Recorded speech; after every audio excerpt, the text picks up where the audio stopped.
que o Corpo de Bombeiros do DF tem laboratórios aí que são referência no Brasil e no mundo também quando o assunto é descobrir as causas de incêndio. Para se ter uma ideia, nos últimos 5 anos foram realizadas aí mais de 5.000 perícias pela Diretoria de Investigação de Incêndios. Reportagem é de Josi Ricardo, na tela. Quando acontece um incêndio, os bombeiros são logo chamados, mas o trabalho deles não termina com o fim das chamas. Além de salvar vidas e controlar o incêndio, ainda existe uma longa jornada: descobrir o que causou o fogo, seja em prédio, casa ou vegetação. O trabalho de combate, ele é um trabalho pontual. A gente fica alguns minutos ou horas ali combatendo, mas o trabalho preventivo ele acontece 24 horas por dia, 7 dias por semana, todos os dias por ano, né?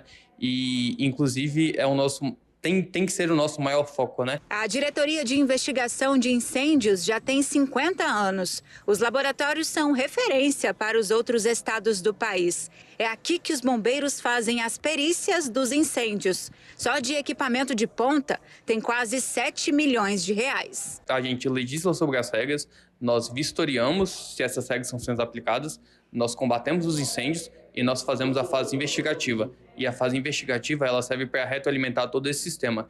De janeiro até hoje, os bombeiros do DF entregaram 529 laudos com as causas de incêndio em edificação. Em incêndios florestais em áreas preservadas, foram 25 perícias feitas. Os bombeiros também investigaram 403 incêndios em carros. A gente tem uma equipe de triagem que vai verificar se é elegível ou não a perícia. A gente tem quase 100% dos casos elegíveis, tá? Exceções, por exemplo, um lixo em entulho, tá? Que não vai ser relevante para a gente esse dado.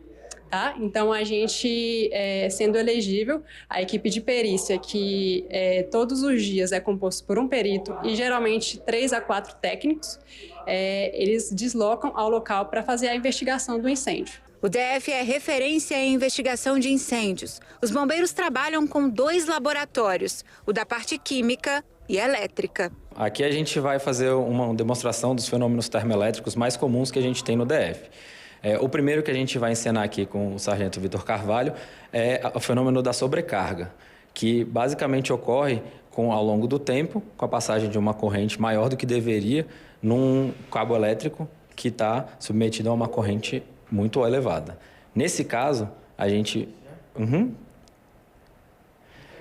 começa a notar que a gente tem a primeira deflagração de gases de pirólise que a gente fala, e a gente começa a notar que o condutor começa a perder, né, as suas características, e a gente nota também que ocorre o aparecimento do condutor. Nesse momento é quando a gente tem uma possível deflagração de incêndio. Aqui a gente tem um segundo fenômeno muito comum, que é o curto-circuito, que agora a gente vai demonstrar. Ele é um pouco diferente da sobrecarga. Nesse caso do curto-circuito, a gente tem uma alta deflagração de energia num curto espaço de tempo. O que é isso? Muita energia muito rápida, que normalmente é caracterizada por um jargão popular chamado pipoco. O pessoal fala que deu uma explosão ou deu um barulho. E aí, nesse caso aqui, ele é muito rápido. Então, aqui, o Vitor vai mostrar pra gente, numa contagem de 3, 2, 1, e aí ele vai acionar.